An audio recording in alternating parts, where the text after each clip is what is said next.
Forgot that the whole point of this is to have a relationship with God restored, have meaning to our life.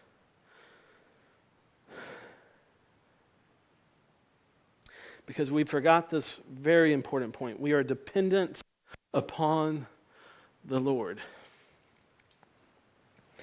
I'm going to flip over there. Matthew 17 is a very fascinating scripture.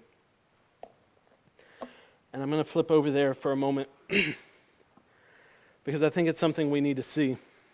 It's the transfiguration of Christ. So what happens here, Jesus takes Peter and he takes John and James and he leads them up a high mountain. And it's just the four of them going up this mountain.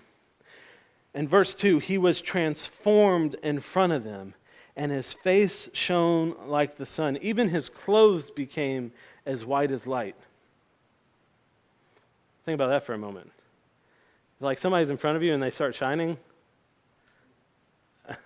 Something's going on here. And then it gets even better because suddenly Moses and Elijah appeared to them and they were talking with Jesus. Now, there's something very interesting in this scripture. There's a reason why it's Moses and Elijah. But there's a person that I'm kind of surprised isn't here. And if you think about the Jewish faith for a moment, I would almost imagine almost any of you in here knows enough of the New Testament to think about who's missing. You'd expect Abraham to be there. That's an important dude in the faith of the Israelites. But he's not there. It's Moses and Elijah. And so then you start to think, well, maybe they both didn't touch death. But that's not the truth either, because Moses died. He goes up on a mountain with God. He's 120 years old, and God kills him. Not like murder. God puts him to sleep. He has done his job. And in Jewish tradition, he is hidden by God. Nobody knows where Moses was buried, but he did taste death. Scriptures are clear on that. Elijah, on the other hand, didn't taste death.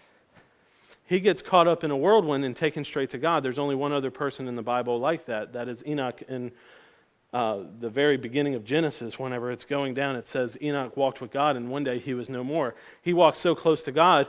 I love this. I heard an old preacher say this one time. He walked so close to God that one day they were closer to God's house than Enoch's, and so they just went to God's house. Isn't that a beautiful thought?